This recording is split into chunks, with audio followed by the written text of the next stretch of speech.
Hi there guys and welcome to another Trains in 2018 video. Today I'm really pleased to be showing off the Class 170 Enhancement Pack. Probably one of my most anticipated enhancement packs in AP's range. This is one I've wanted for years and years. The 170 to me is sort of the pinnacle of DMU technology of the time it was around. It was sort of like a follow-on from the Sprinter series. It took all the good things about Sprinters, made it better and whacked it out into a nice train. These things are ubiquitous, they're everywhere. They are everywhere, they're all over the network. It's quite hard to go somewhere and not to go from one end of the country or the other and not see them or be on them or anything. Edinburgh, Glasgow is a great route for them. Down to southern region, there's all sorts of places these things have been in various guises. I shouldn't really say the 170 EP, I should be saying the Turbo Star EP. Part of the Turbo Star family. This covers the 168, 171s and 170s. And that brings me on to my next point. This was a very brave pack to do. To cover all of them is very brave. The differences, the subtle differences between them, the different subclasses that are in the 170s, it's huge. It is huge. Now, at the moment I'm saying it's brave. By the end of the thing I might be saying it's stupid, and I might be saying actually you should have done some separate ones. I don't know yet. Also with this, I have to sort of take a little bit of a dig at the community here on this one. The amount of flack that AP got for this pack before even a screenshot had been released was outrageous. It was just a bit much.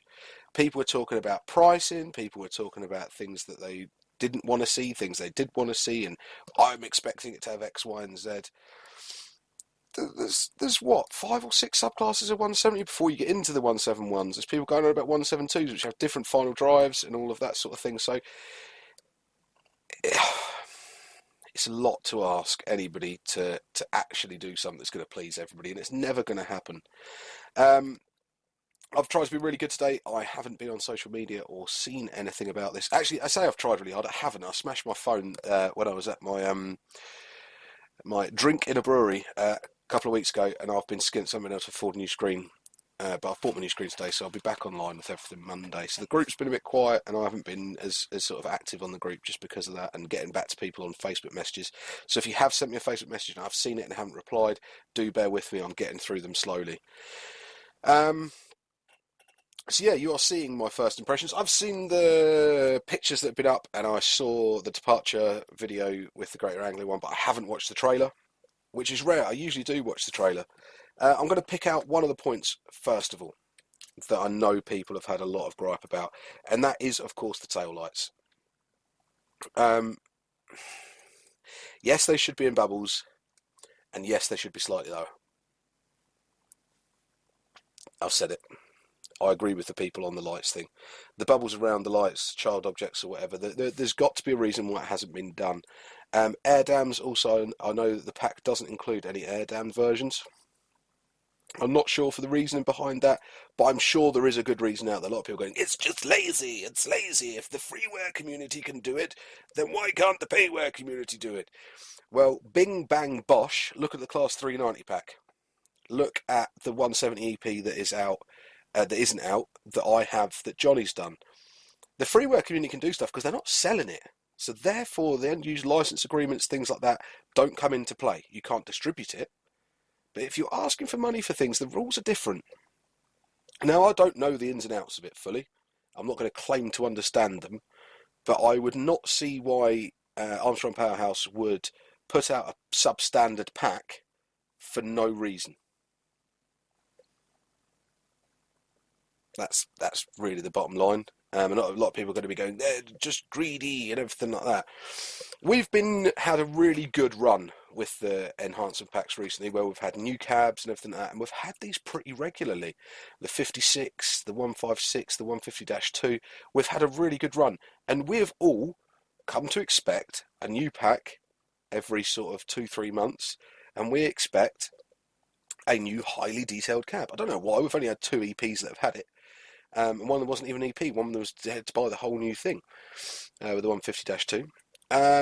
So Am I that fussed this hasn't got a different cab? The cab that was originally in it was pretty well modelled anyway. The textures were awful. I haven't even got in the cab yet. I'm looking forward to doing that. I'm running a scenario. We're not going to worry about sticking to time. I'm not really going to be too worried about my driving. We're just going to be looking, listening, seeing what's around the train. That brings me on to the scenarios. 3 scenarios is sort of what we've come to expect. I'm a little bit disappointed that these are all on the Great Eastern Main Line. I would have loved to have seen a whole trains scenario on the East Coast Main Line. I'd have loved to have seen that, considering we've got the 91 EP, the 321, 365 EP sound pack, all of that. The 313 that is published by Armstrong Powerhouse. I think they've missed a trick there. I would love to have seen a whole trains East Coast Main Line scenario. So that's my personal disappointment. Headlights, tail lights, as I said, they are a bugbear. Are they massively bothering me sitting here looking at it now? Not majorly. There's no bubbles around them, but yeah, I'm not really that fussed at the moment. I may be as we get going. Hopefully the sounds will distract me and make me think brilliantly. So I paused this as soon as it came on, so I didn't actually hear the sounds. I literally started it up and went pause. So let's give it a go.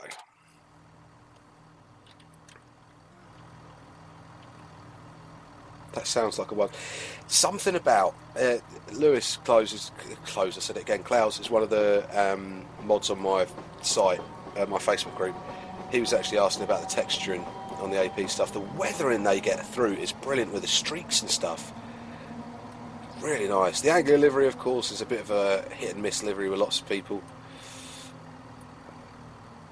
It's neither here nor there with me, really. Sounds good. Sounds absolutely fine so far. I drive first things first. Other passengers here at Stratford, where you are booked to depart at 10:29. You're then called Chelmsford and Colchester. Okay. I picked this one because it's set in 2000, so I was hoping we would get some Great Eastern Livery 321s. Guess what we've got? Some Great Eastern 321s and a Network South East one. So scenario already gets a 10 out of 10 for me. There we go. There we go. Now that I can deal with. Look at the upgraded textures on that. Even the texture upgrade pack that's out isn't as good as this. I would have liked to have seen more maybe done on the grey, but we'll see how we get on as we get going. We've got no functionality on the GSMR or CSR. I'm not 100% sure why that is as such. I would like to have seen that implemented. I'm guessing it's because of adding things into the cab and then charging from them. I'm guessing it's along those lines. So while I say I'm slightly disappointed by it, I think it's probably within the limitations of AP's work at the moment. The cab sounds beautiful. Listen to that. My headphones are getting that bassy note that you do get when sitting on a 170.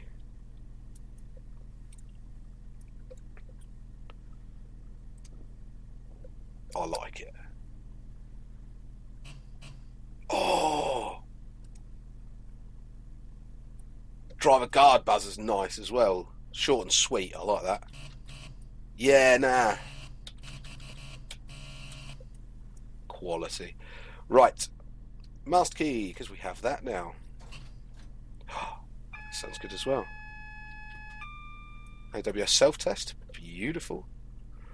Let's get on to that. I'm just going to go down to the feature list in the menu just to make sure I'm telling you all the things that we should be saying. Right, I think we are all good. Let's go forward. Did you see here? Did you see here train fault and then no train fault when you're in neutral? Off, forward, neutral, forward. That should really do that as well.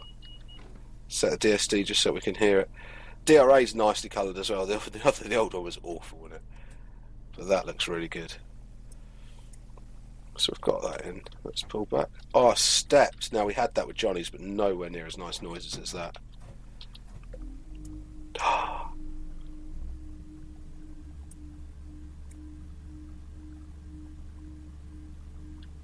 Yes. I'll do the exterior pullaways at the next stop.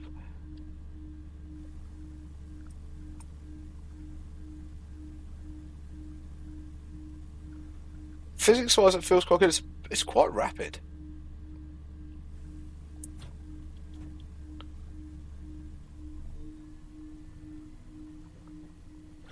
So of course we've got the T211 hydraulic transmission, the Voith one.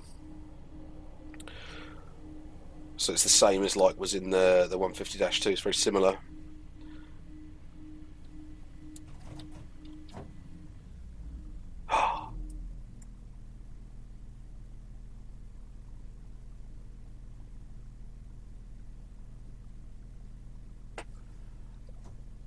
I'm already nicely impressed by the sounds.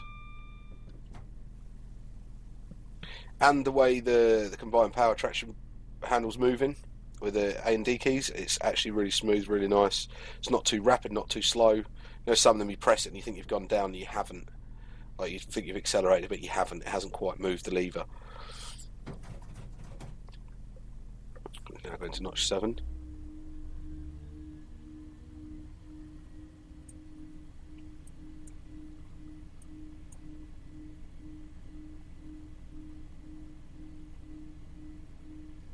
And that weird whining noise that you just do get.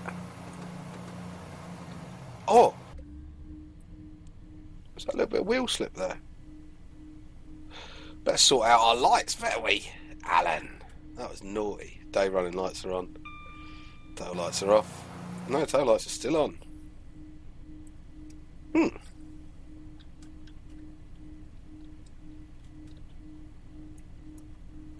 Maybe I have to use the keyboard for that one. Let me go to key controls. I'm guessing the AP ones are usually pretty standard, but just so I am. Tail light is K.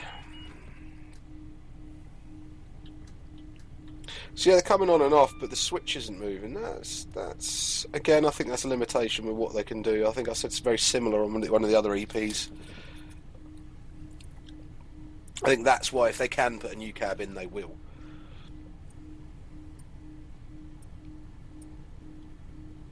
It's not actually as rapid accelerating as you get going, which is quite nice.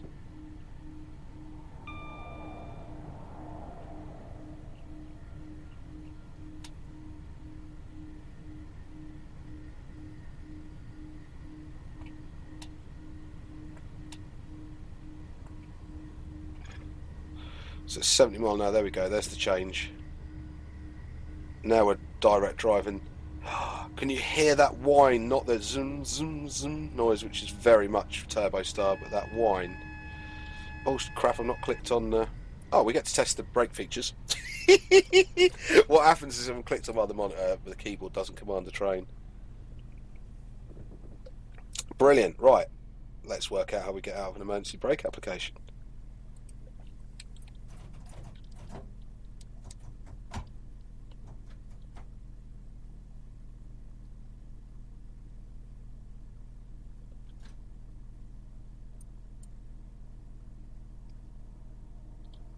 Comes down alright. Oh, I picked the scenario because it didn't have rain, but that does bring us on to another feature.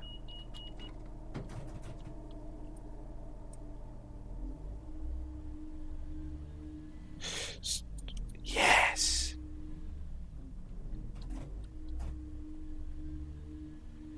Anybody that's been on a 170 in even the dampest conditions knows that you get some slip.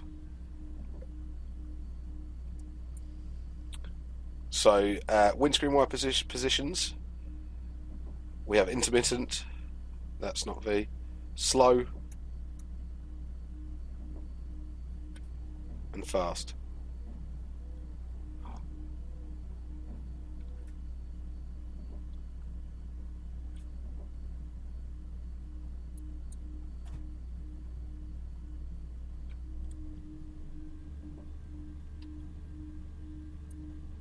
It's nice to see some lights.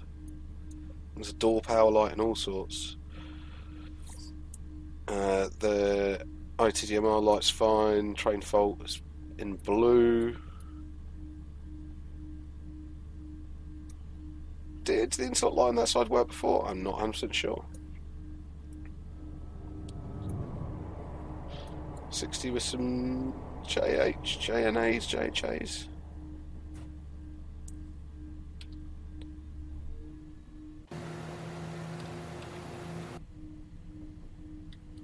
Did that again, came out.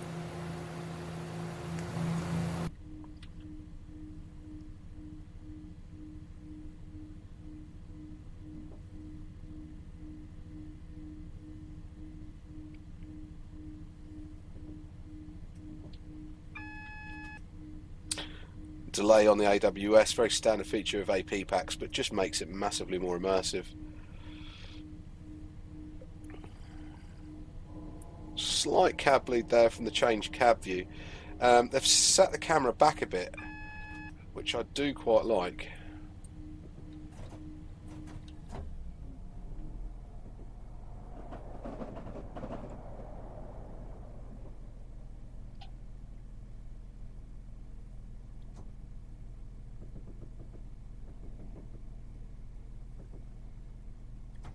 That looks pretty green up there to me.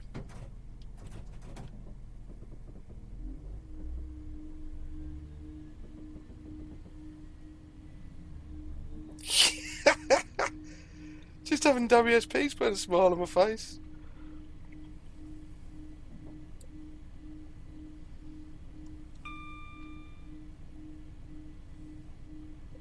So the story behind this scenario is that Anglia Railways did a Basingstoke. Was it Basingstoke to Ipswich service? Still got a bit of WSP there. Basingstoke to Colchester, I think it was. Between 1999 and 2002, I think it said. It wasn't a service I really knew that existed properly, if I'm honest.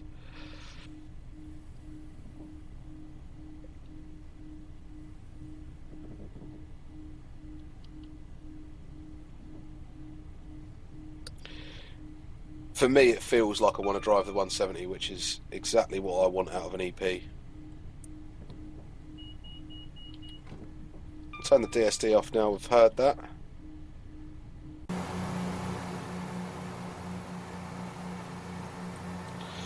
So we also have changeable destinations.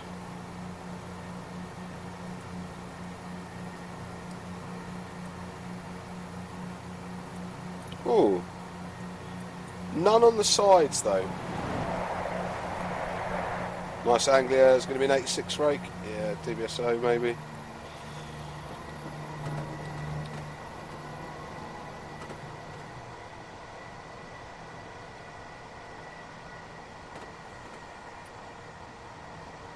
Even that exterior, I don't know what that noise is, that sort of slightly higher pitched noise.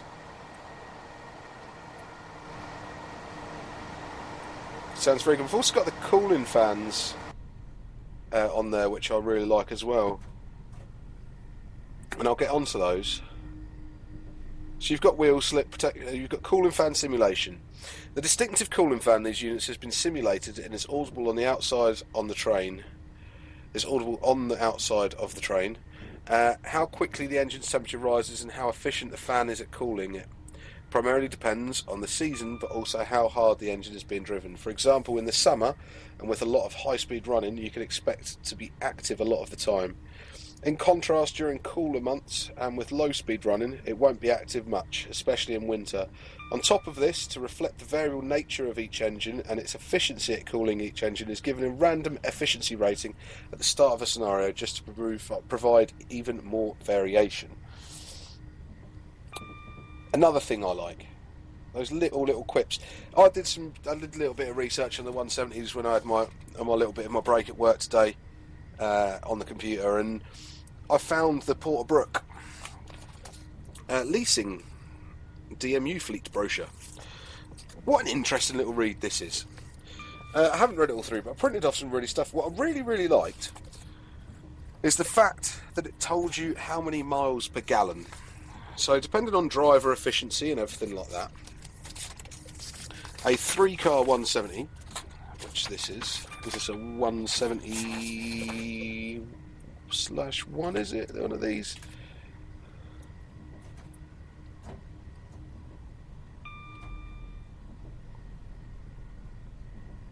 Max speed 100, but no. Pretty sure they'd have the number of the unit in the cab, which this doesn't have. Okay. So it's a 170-2. So, funnily enough, the 170-2 is what I have right in front of me. So, manufacturers Adtranz and Bombardier. There is the engines they have are MTU 6R183 TD13Hs. 422 horsepower. They do 1.1 litres per mile per vehicle. So what I worked that out to be with my really crap math skills was for a 3-car unit, you're looking at 1.36 miles per 3-car unit per gallon. Not bad going, is it? But of course that depends on how you drive it, the route it's on, So it's like a mean average. Working out MPG, anybody who's bought a new car knows that working out MPG is an absolute pig, and city miles and motorway miles and everything like that. It's a bit extreme.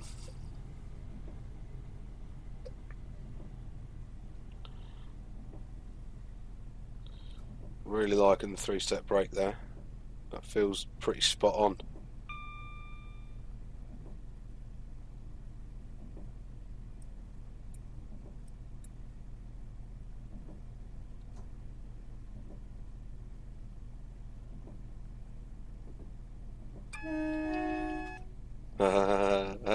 Like that.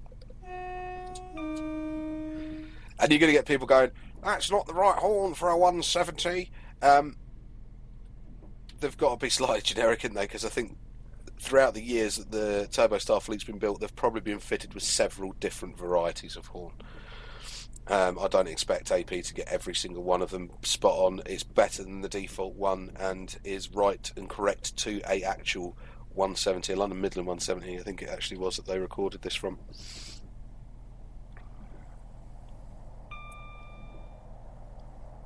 Oh, I even got some old Intercity coloured Mark IIs, some Anglia thrown in, DBSO with a Mark III buffer. Yes, Richard. Yeah, I like that. I like that a lot. That's the main reason I did this. The first Great Eastern and a bit of Intercity and Anglia action.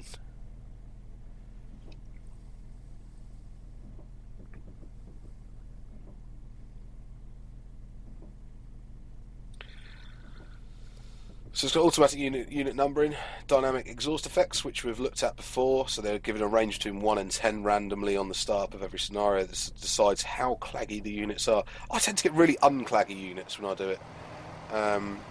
Same with 43s. Every time I did the 43 pack, I got really unclaggy ones. Well, not too bad, clag there. Slippy, slippy, slippy!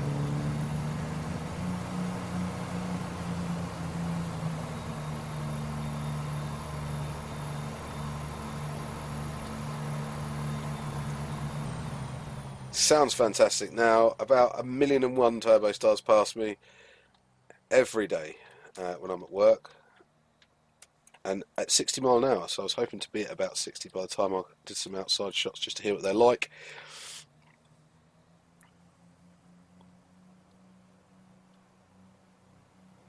Let's do a full throttle one.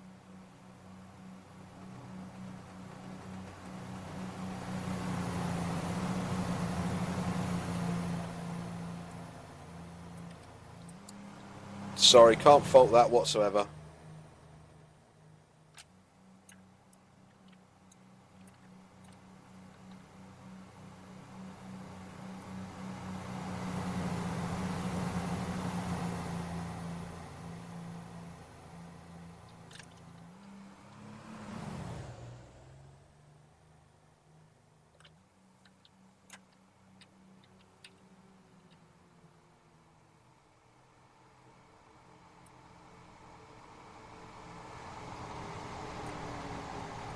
Yep, nah, like it.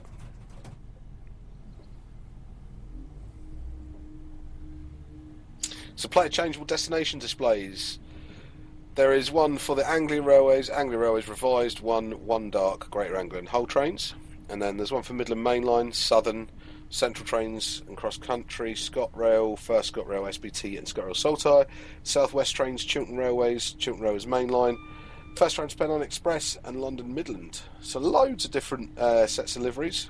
Not sets of liveries, sets of destinations for the liveries. I'll go through the liveries in a bit. And then there's one of my favourite sections in the AP manuals, is the bits and bobs. This section is dedicated to the aspects of the pack that don't warrant a dedicated section, but is still of note.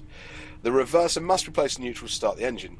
Simple little thing, right? Sounds daft. We all go, oh, it's not really a feature. It is to me. I like the simulation aspect of it. The emergency brake applies Power can only be regained if the power handle is returned to off. There's a 1 second delay between the AWS magnet. We've looked at that. The headlight only provides illumination before sunrise and after sunset. Now, there was a guy that did a video on the 158 EP that had failed to notice this fact. It's not meant to cast light on the ground. Go and watch a real train. Look on the ground. Does it cast light in the daytime? No, it doesn't. So Armstrong Powerhouse do a thing that between sunrise and sunset, the train does not cast a headlight lens flare on the ground or against scenery, as per real life. And that looks suspiciously like a single yellow.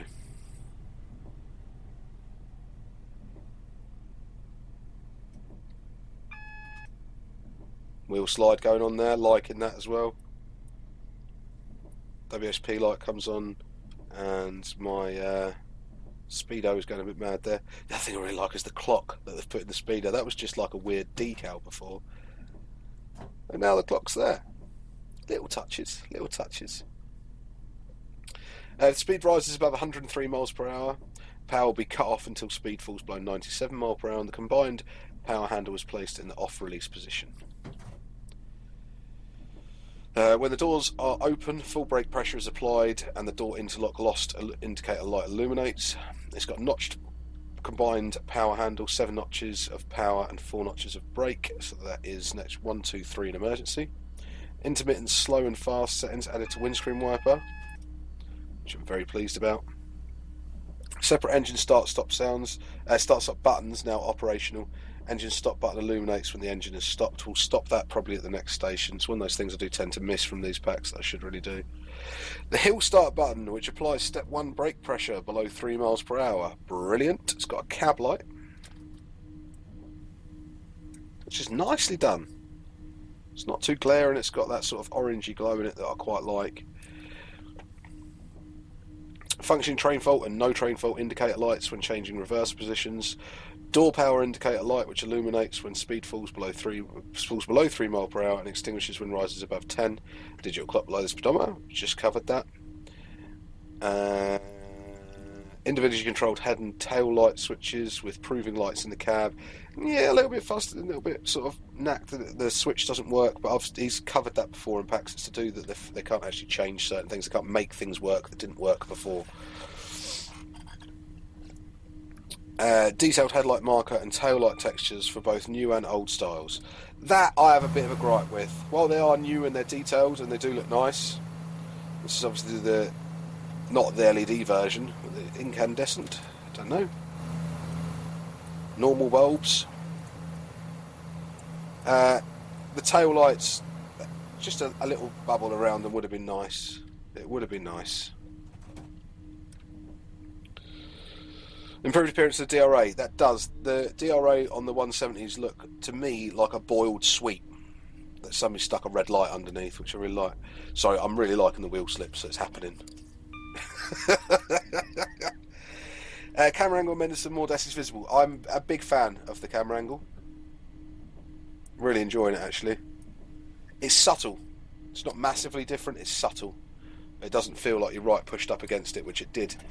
And the max speed 100 mile per hour label added to driver's side of cab. So that's up there. Okay. So it comes with 3 scenarios, all on the greatest and main line, which I've covered. So one of them is Lowestoft to London Liverpool Street. Next one's Basingstoke, Colchester, Felixstowe Shuttle. Now remember, if you've got Wherry lines, I'm pretty sure AP will update their packs, all the packs that use any 170s, to use their enhancement pack versions. That's pretty much a given, isn't it? So even though we're only getting 3 in this, you'll be able to use it in more when they update the Wherry line ones. Oh, still get some wheel slip. Nice. I'm going to put my brake on early though, because if I'm getting wheel slip and I've now got to go down to 25 mile an hour, I don't want to be hammering brake step 3. Okay, liveries. Liveries. It's 23 to get through. So you've got Chiltern Railways. You have the blue. You'll see all these. So I'm just going to say the names because you can go and look them up yourselves on the AP website. But I'm just running you through what there is. So there's Chiltern Railways, Chiltern Railways Mainline. There's Anglian Railways. There's Anglian Railways, which is what we're driving. There's Anglian Railways Revised. There's the one livery, and then the light one, and then there's the one livery in the dark blue. Then there is the ex-Anglia Railways with the Nexa stripe and all of that jazz. Then there's the X1 with the Nexa AGA stripe, so it's like the blue livery with the white stripe. Then there's the dark one with the white stripe. There's the Greater Anglia in the white, which I quite like. I was hoping to drive that day. Midland Main Line, the old one, which is brilliant. The Midland Main Line, the Central trains cross country, so the ex-Midland Main Line ones. These battered about Peterborough quite a bit. I did enjoy seeing them when they were around. When I saw that on the video, I was really, really happy to see that.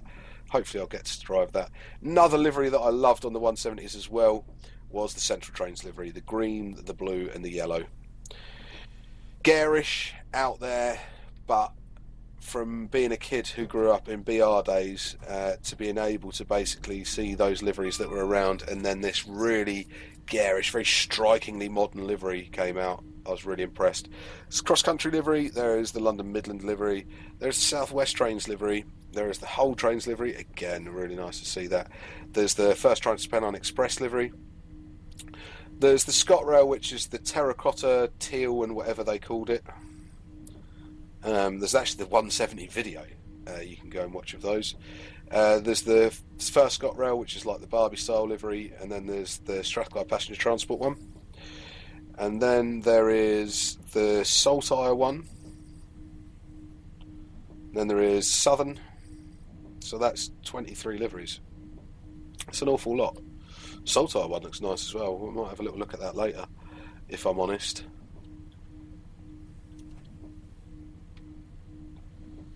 Be nice. Right, looks like we can rag it a bit now.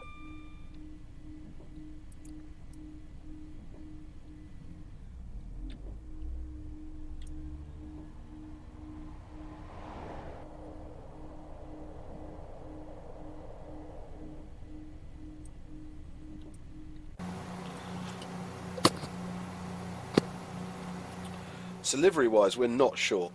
We're not short on liveries. 23. Price for this pack, $11.99. $11.99. So, enhancement pack-wise, this is in keeping with general price that they've sort of been around. Same prices like the MTU packs, like the MTU and the Valenta were $11.99, with the VP185 being at $7.99. A couple of quid more expensive than the Class 56 pack, but again, you're getting 23 liveries. Plus, just the 56 it's made it drivable. It's a lovely pack, but it is just the 56. The 66 enhancement packs, you've got 14 liveries, 3 scenarios with that, with all the extra bits and pieces. $9.99. But if you had the sound pack before that, you got a £5 off it, so you couldn't moan there. A lot of people whinged and moaned like hell with a 66, but I paid a £5 for the upgrades that I got, so I wasn't fussed. So where this really lies is the price of the 91 and Mark IVs and the HST, the MTU and that. So it's a pound, should I say, sort of a quid. So I'm going, what's the quid? A pound cheaper than the 158 Perkins enhancement pack. So price wise for me, well worth it in my opinion so far. No real gripes. Yes, there's bits I'd like to have seen. Yes, I would love to have it with a new cab, but for what we've got, yeah, for a new cab we'd probably be talking the 16, 17, 18 quid mark, right? For $11.99 I'll take the cab update as it is, quite happily.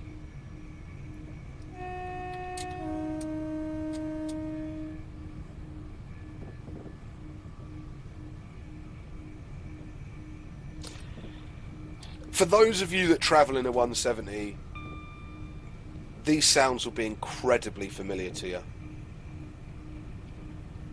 I mean, I've sat with my head against the window of a 170 so many times and tried to doze off to that sort of whoom, whoom, whoom, whoom noise.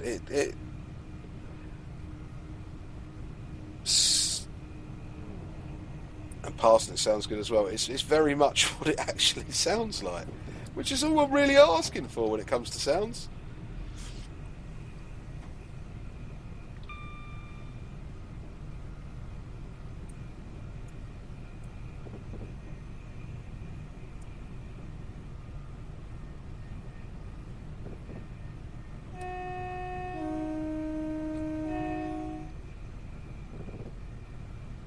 Get some good horn usage here.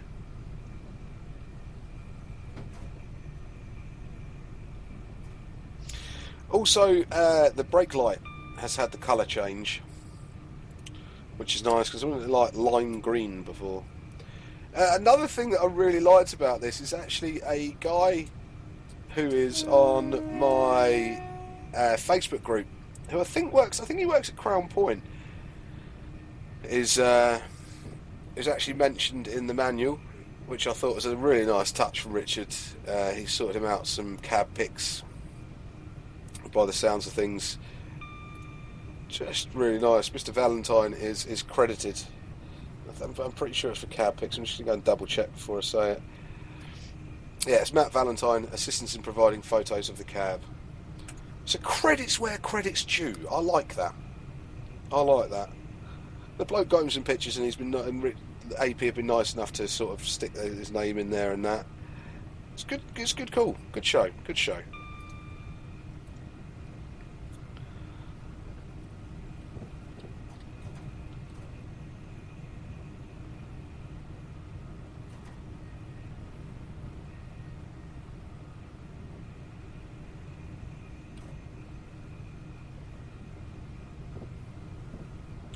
Really impressed with the physics. This is something that I think is very understated with the Armstrong Powerhouse Enhancement packs, and for me is one of the really big features that make me enjoy these and make me enjoy driving certain trains, is it all comes down to how it feels to drive.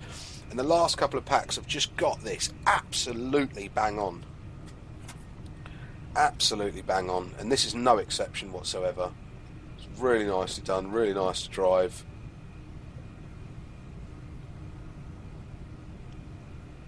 Is it as big crash bang wallop as the 158 EP or the 156 with their new cabs? No, it's not. It's not. But I don't think it's trying to. With the price it's at, it's not trying to be that, is it? If Richard and that were asking 16, 17 quid for the pack and it didn't have a cab, I'd be saying whoa. But no problem with this whatsoever.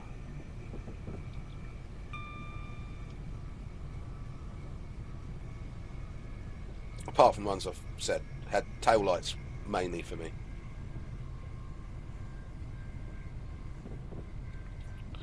But like I said, there's going to be a reason why they aren't done, and this presumption that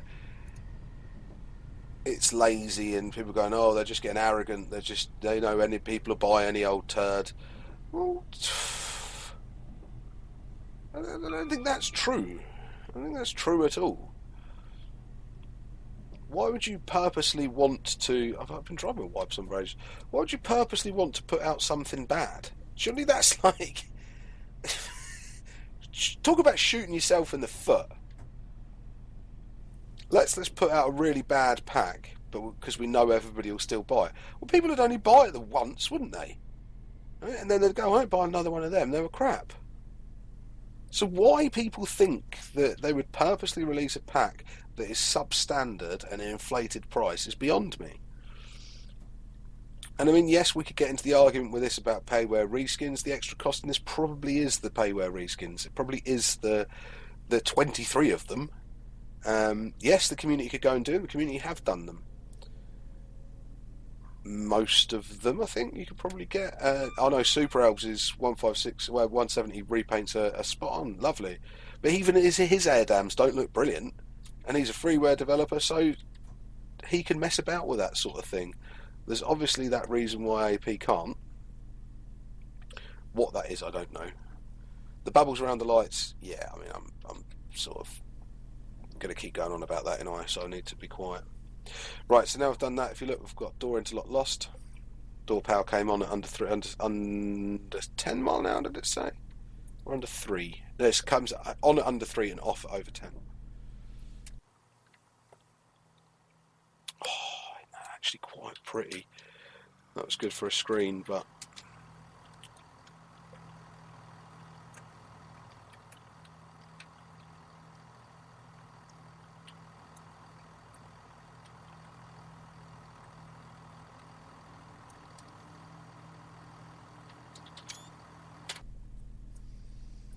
see if there's a better chance to get another one further on. And you notice how the brake pressure's gone up. Now the door interlock's lost, it's right up. I should really be in step 3. I mean, yeah, it'd have been nice to have like opening windows and all of that. I think they're sort of damned if they do and damned if they don't, isn't it? So if they had done that and charged all the extra money, there'd still be people whining and whinging. So I think as long as AP are pleasing their fans, which they seem to be, I mean, there is some sort of backlash at the minute about how much effort is going into these packs and are they just being spewed out for profit and all this and all that. It's not really my concern. Power's just gone off to over 10 mile an hour there. Bit of slip.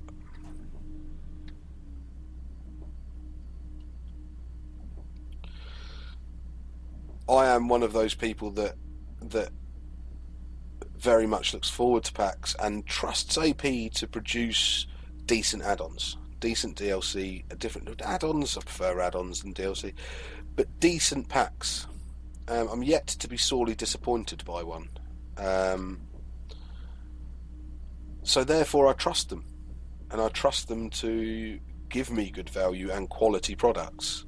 And as I've not been yet let down yet, then I am usually a first day purchaser of most of their stuff.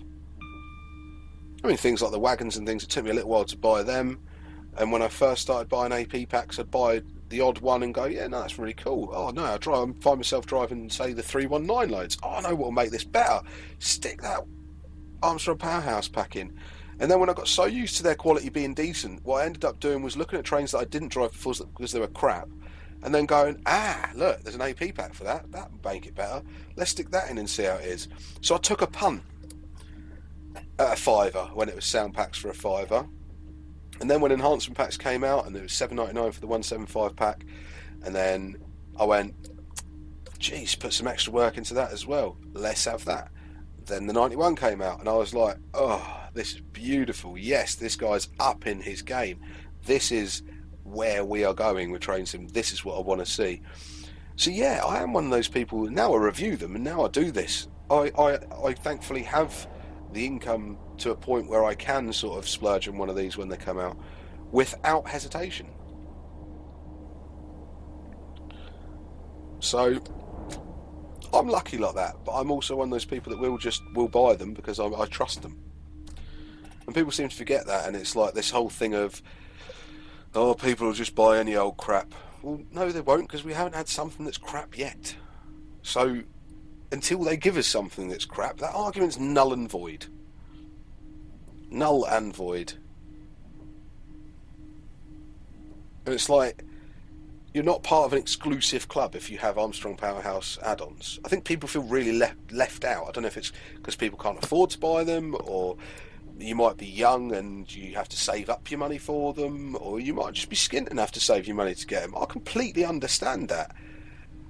But we can't go begrudging the developers for producing something that other people are going to buy because you're not ready to buy it yet. I mean, you can buy it in the sale when it comes down at Christmas or whatever. Yes, it's a long time to wait. But that's not a reason to go saying that it's crap or it's no good because you haven't got it. It's not a club. It's just what it is. And yes, there's the whole thing of, but it excludes you from scenarios and things like that. But so does buying DLC in the first place from DTG. Since DTG's model changed and the core routes that you bought in Train Simulator changed, there are routes that people had as standard that are now no longer standard. The European Loco Asset Pack, the US Loco Asset Pack, there were times when they were not standardly included, but you need it for basically everything, so you had to go and buy it separately. Even though every adder before you got it for nothing.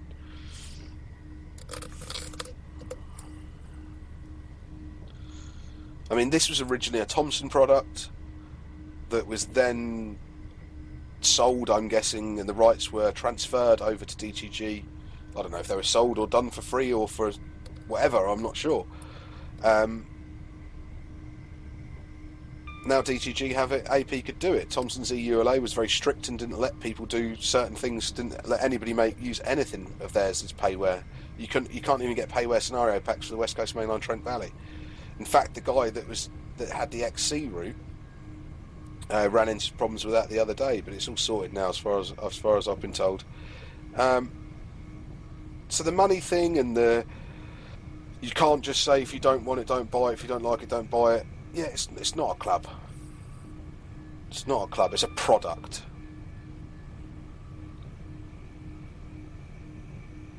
It's not a phone that you're walking around with. This isn't school. All right, the train sim community is not school. It's a playground, but it's not a school playground. It's a train sim playground.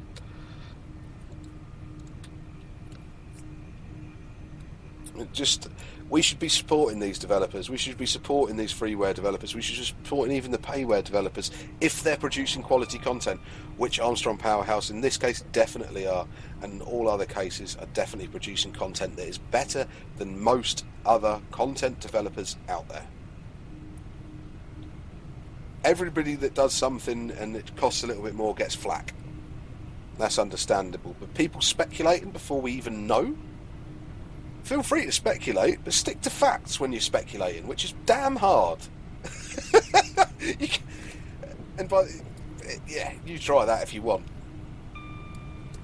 I think Lewis went through all of Armstrong Powerhouse's previous stuff, and he's pretty scientifically went through when things generally released, how much certain things tend to cost, and he came up with the date it was released, and I'm pretty sure he got the price right as well.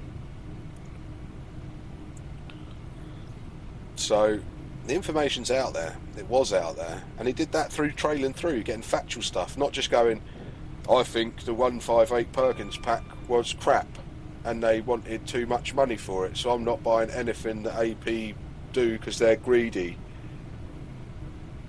That ain't an argument. Subjective.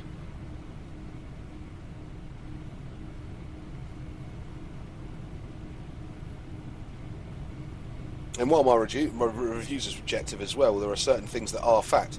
The power handle moves forward and backwards. The horn is a two-tone horn that's controlled by this lever. There are certain things that are fact, even in a review that is subjective. There are things I can check this against. I can check this against manuals. It is right against the manuals, the real train manual. I'll go through this pack in detail fully with the manual review as well, with the real word manual, and show you. And I can do that with most of the AP enhancement packs.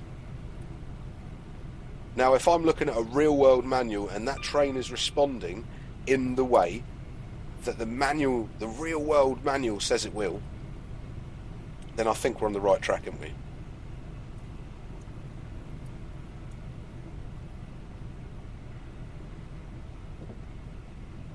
It's pretty hard to go against it.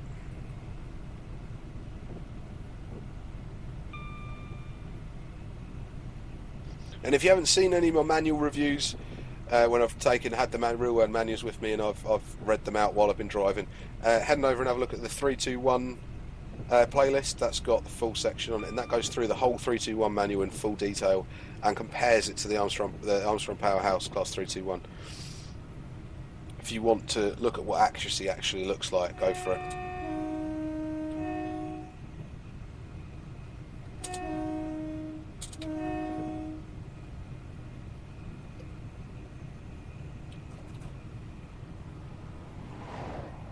Another 8.6.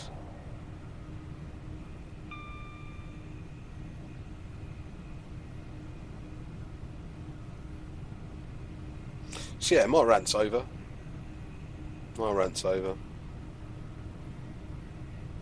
I've tried to stay out of it really on the Facebook groups and things like that. You get my opinions in the videos.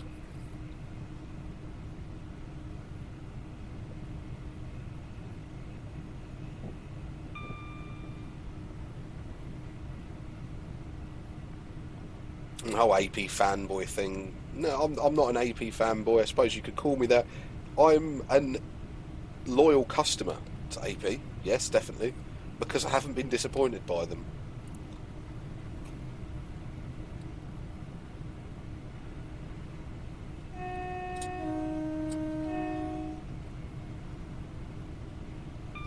I mean, this is the price. This is actually cheaper than some of the beer I buy. A case of beer costs you anywhere between 10 and 20 quid, right? I buy lots of different types of lager and beers, and Punk IPA is one of my favourites. It's not cheap, but I really enjoy it, and it's consistently good. So therefore I'm loyal to Punk IPA. I buy it, I go back, I buy it because I know it, it's regular, it's nice, it works, it does what it says on the tin, tastes beautiful. So I keep going back and buying it. Enhancement packs, sound packs, they're all pretty good. I like what they do, they're nice, I go back and buy them. Because you shop at Tesco's every week, does that make you a Tesco's fanboy? It's just ridiculous.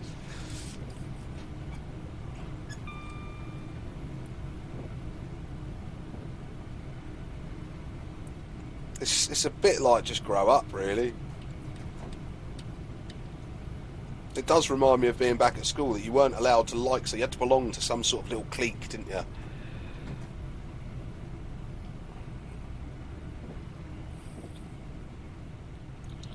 You had the sporty ones, you had your sort of Neddy Chavy types, you had your sort of grabby types, you had your sort of emo-y types, you had your goths. You had your more academic kids that didn't really give a sugar about any of that, but still had to join in.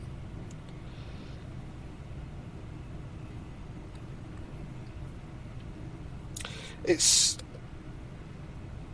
not school, guys. It's not school.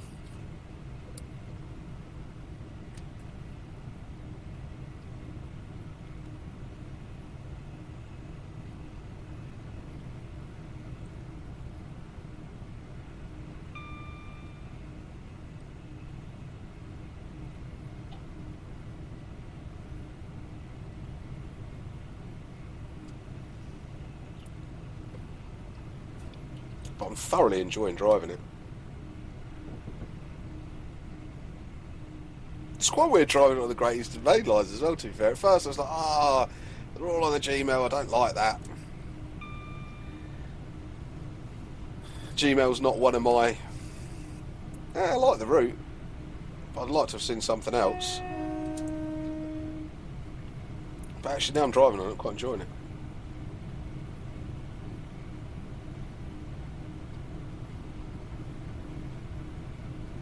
I suppose that's another thing, isn't it? If there's things that go against the grain of what you're expecting and what you want, it challenges you to like new things. It challenges you to try new things.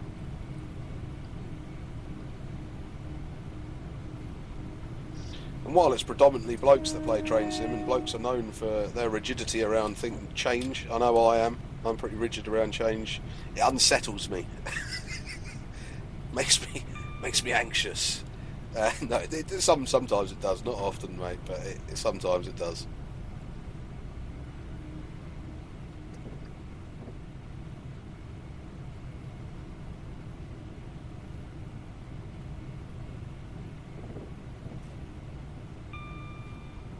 And that's it, when you start thinking about, oh, that train, that route, nah, that's not really what I wanted, and then you give it a go and you go, I actually quite enjoyed that. That's only a good thing.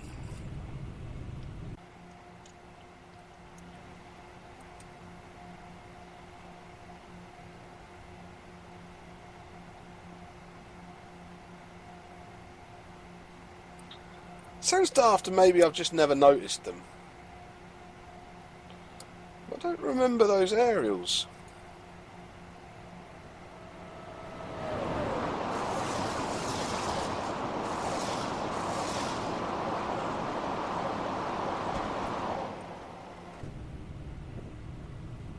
I'm sure they probably are on the original one.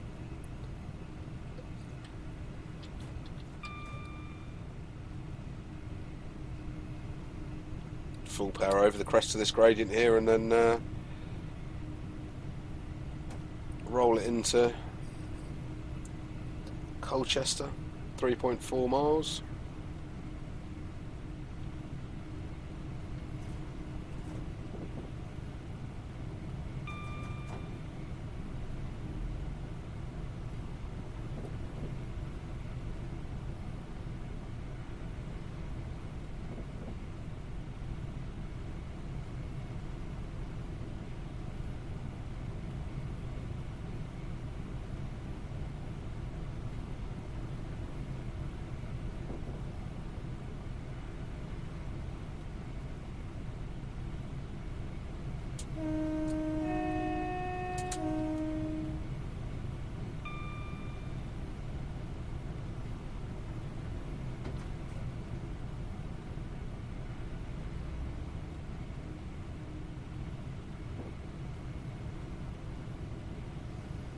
Colchester's coming up on the HUD now as well, nice. Just as the rain comes back on. I do like these scenarios, the rain comes off and on.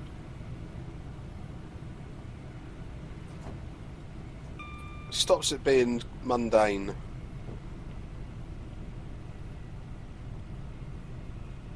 It was always a bit weird. I remember playing the West Coast Main Line North years ago and running from one end to the other with it completely and utterly weeing it down, and thinking, hang on a second, there'd be bits where it wouldn't be raining. There's a lot of distance to cover. I'm not saying it couldn't, of course. The whole country can be under rain if it needs to be. If it needs to be, you know what I mean? If it happens to be.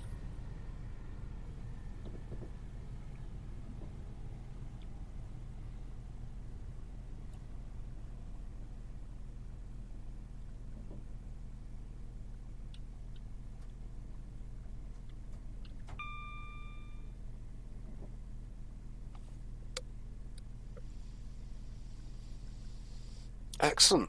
Colchester on this foggy morning. Foggy, wet, damp morning.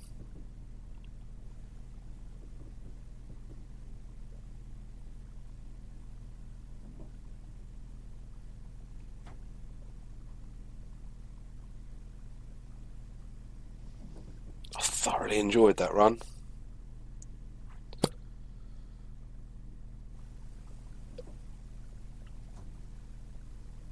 So, in conclusion, is this pack a goer? Yes, it is from me. Does it have its faults? Yep, those taillights do irritate me. I won't lie. Not having the side destination displays either. It's a lot. I'm sure there are reasons for it. I don't know them. That's just me personally having the gripe with those. Is it still worth it? God, yeah. Does it make the 170 drivable again? Yes. Yes, yes, yes, and more yes. Is it realistic to a 170? Yes. Does it sound right? Yes. Does it look right? Yes, apart from the tail lights. The liveries look really, really nice as well. The texturing on them is just stunning. Oh, while we're here, let's do a...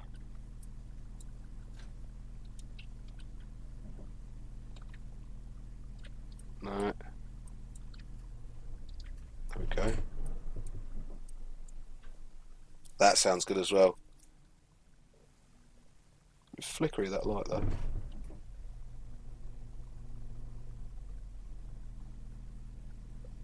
Nice. From the outside.